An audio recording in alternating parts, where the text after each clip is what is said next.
Assalamualaikum warahmatullahi wabarakatuh. Waalaikumsalam warahmatullahi wabarakatuh. Alhamdulillahirabbil alamin. Wassalatu wassalamu ala asyrofil anbiya'i wal mursalin wa ala alihi wa sahbihi rasulillah ajma'in. Rabbi shrah li sadri wa yassir li amri wahlul 'uqdatam min lisani yafqahu qawli. Yang saya hormati Bu Kepala Sekolah SDN 41 Kota Bengkulu, yang saya hormati Ibu Pengawas Pembina dari PMA SDN 41 Bengkulu Tengah, khususnya kota, dan yang saya hormati juga rekan sejawat saya Deyanti Kumatasari, teman SMA sebenarnya kan ini ya. Jadi Leoni Leoni, walaupun saya di Benteng, dia di kota, tapi tetap dekat, masih bisa silaturahim.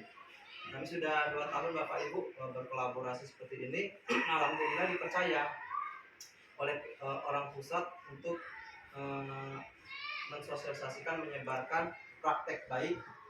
Dulu namanya rumah belajar, tapi sekarang dikawinkan dengan platform Merdeka Mengajar.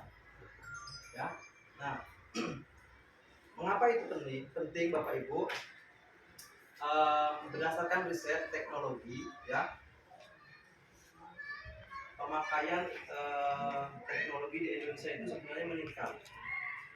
Mengapa demikian? Sekarang tidak ada lagi orang yang tidak menggunakan namanya smartphone, ya. Tidak ada lagi, bahkan anak yang seharusnya belum memiliki handphone atau smartphone itu sekarang sudah difasilitasi, ya. Kalau anak-anak SMP itu kadang dia tahan tidak jajan, nabung demi mendapatkan smartphone. Bahkan kadang tuh rela tidak beli baju lebaran, yang penting THR-nya diberikan handphone. Itulah kadang terjadi fenomena kalau lebaran terkadang itu handphonenya baru. Itu kebanyakan lebaran handphone baru. Nah, melihat peluang itu, sudah semestinya kita sebagai pendidik juga harus mengikuti zaman. Di sini ada yang ikut ini Bapak Ibu, calon guru penggerak di sekolah ini? Belum ada? Nah, itulah pentingnya kita silaturahim seperti ini Bapak Ibu, biar kita bisa berbagi tips dan triks, ya, berbagi tips dan triks, kiat-kiatnya apa, cara-caranya apa, aku juga pengen juga, gitu kan. Nah, salah satu tipnya untuk guru-guru yang muda, ya, walaupun yang tua juga bisa, karena saya berkolaborasi dengan guru SMK Riau, itu 2 tahun lagi mau pensiun, tapi dia masih selalu ada di dunia maya. Kemudian kepada pengawas Riau juga 2 tahun lagi mau pensiun juga tetap. Kenapa? Ternyata yang membatasi kita itu sebenarnya bukannya keadaan, tapi niat, kemampuan kita. Kadang gini Bapak Ibu, kita itu sudah merasa nyaman di zona kita, ya, sudah nyaman di zona kita, dapat gaji bulanan, yang penting tidak terlambat, nanti punya utang bisa bayar utang. Tetapi semakin ke depan ternyata keadaan zaman ini berubah dan kita harus menyesuaikan. Nah, seperti tentang akun belajar ID.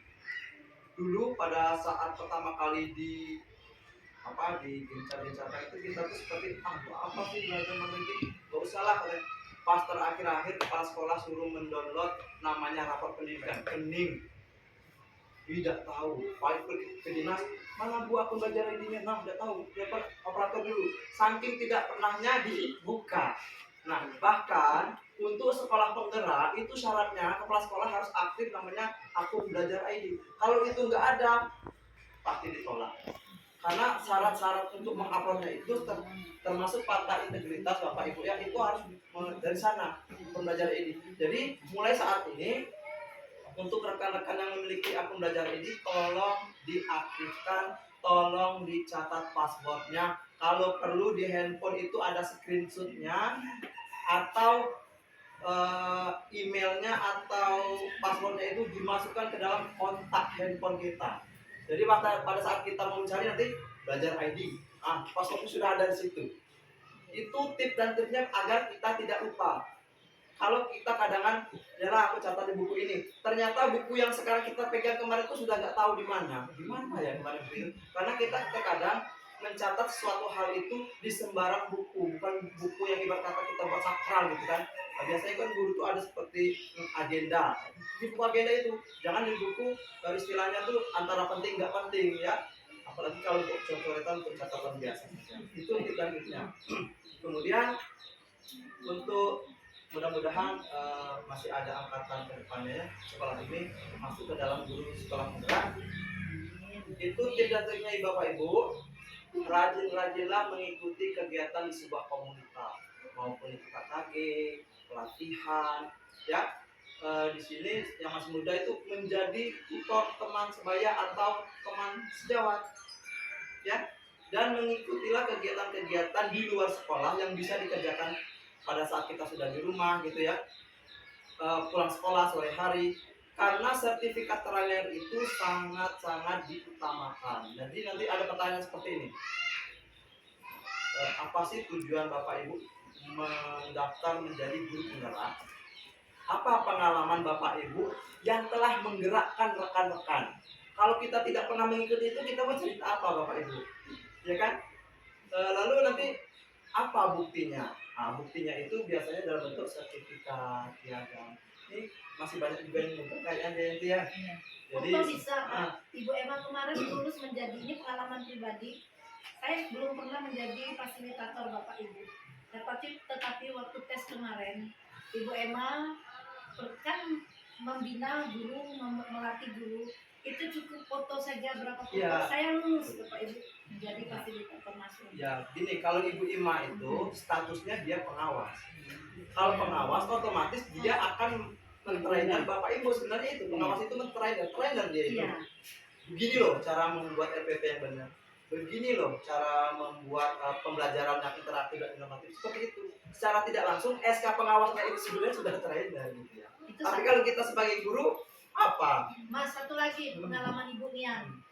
Kenapa teman Ibu nggak lulus, baru pengawas juga. Itu Ibu punya channel YouTube yang kinerjanya men-trainer. Ya, Jadi betul Bapak itu Ibu. Jadi pengganti sertifikat. Nah sekarang untuk bapak, ibu-ibu yang suka nonton Vicky Naki pergi ke Turki, ya, atau melihat siaran di YouTube tentang Prahara Lestar, nah sekarang bapak ibu ubah itu, buatlah channel YouTube. Cukup misalnya bapak ibu hari ini ngajari anak-anak bapak ibu apa? Nyanyi balonku ada 5, atau ini ubah syairnya menjadi untuk sebuah pembelajaran misalnya, ya, mengenal apa misalnya rukun Islam ada 5 gitu kan, dibawa itu di YouTube sudah mendapatkan sebuah karya, diakui. Padahal sesimpel itu loh. Kalau kita tuh sering bapak ibu dan ya Instagram, hai guys, saya sekarang lagi belanja di Tambor, ramai sekali guys. Padahal kalau itu di bapak ibu terapkan di sini, itu sudah karya bapak ibu, ya. Assalamualaikum warahmatullahi wabarakatuh. Hai teman-teman, hari ini saya mengajar IPA. Hari ini kelas 6 akan praktek membuat atau merangkai rangkaian seri dan paralel. Cukup bapak ibu, sesimpel itu, gak usah terlalu panjang, ya.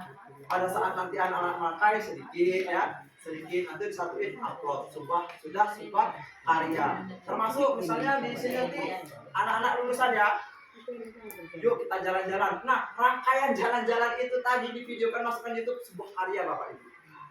Jadi sebenarnya banyak hal-hal yang bisa kita jadikan karya. Contoh, ada kebersihan ya bapak ibu ya, kebersihan. Pada saat kegiatan kebersihan itu difoto, divideokan, upload, sudah merupakan sebuah karya. Jadi karya itu nggak selalu yang muluk-muluk, tapi ada juga karya itu yang harus memenuhi kaidah-kaidah tertentu apabila kita mengikuti pelatihan. Nah di sini bapak ibu saya membuka namanya rumah belajar.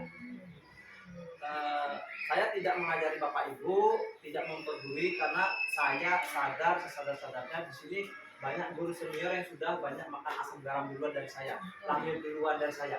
Pengalamannya itu sudah sangat-sangat banyak. Kalau saya baru kemarin saja. Cuman saya mungkin di bidang ini sedikit memiliki kemampuan, ya. Nah, jadi apa ruginya kita untuk berbagi, ya? Kita tidak ada pernah rugi berbagi, ya, bahkan akan mendapatkan nilai ibadah. Bapak Ibu, di sini ada portal rumah belajar, ya. Apabila Bapak Ibu ingin membuat sebuah konten, kita buka dengan menggunakan Infocus. Bapak Ibu, ini mungkin masukan juga untuk kepala sekolah. Jangan pernah ragu kita mempergunakan alat sekolah di bidang IT. Pemerintah memberikan bantuan itu untuk digunakan, bukan ditaruh aja Bapak Ibu. Kalau ditaruh aja berdebu, berkarat, ujung-ujungnya rusak. Kalau itu dipakai. Iya, maksud saya itu. Kan langsung ke papan tulis. Boleh gitu ya. Pokoknya dipakai, Chromebooknya dipakai. Biar anak-anak itu sudah sedari dini belajar tentang pendidikan abad 21. Kebanyakan Bapak Ibu, pada saat kita tidak mengajarkan itu, pada saat mengikuti ABK, huruf besar picit apa Pak? Ini bintang picit apa Pak? Kadang kan kita lihat tangan anak tuh ngeletek Bapak Ibu, ngeletek, kayak gini. Dingin. Kamu nggak bisa malah kita marah. Kalau ya wajar aja anak baru pertama kali kan. Iya kan, mana yang namanya caps lock ya, mana yang namanya tab, mana yang namanya spasi, mereka nggak tahu. Nah itulah pemerintah memberikan Chromebook itu untuk mengajarkan anak pembelajaran abad 21. Pada saat MBK mereka sudah tidak meletek lagi, sudah familiar. Nah bagi anak-anak bapak ibu di rumah itu kalau ada laptop biarin anak itu buka ngetik, buka apa, tapi kita awasi jangan sampai nanti buka alamat yang lain-lain, gitu kan. Harus tetap diawasi. Terus apabila mereka ingin bermain game, arahkan gamenya itu ke bidang edukasi Bapak Ibu. Nah, di sini saya memperkenalkan namanya portal rumah belajar. Di sini ada permainan. Kan anak-anak itu lebih fokus kalau dia main ketimbang belajar. Benar nggak Bapak Ibu? Nah, di sini ada namanya edu game Bapak Ibu. Kita coba ya. Misalnya kelas. Oke, kita lihat dulu ya. Ada yang ABC. Bentar, ini kayaknya sinyal. Diriku. Oke. Mau keliling ya.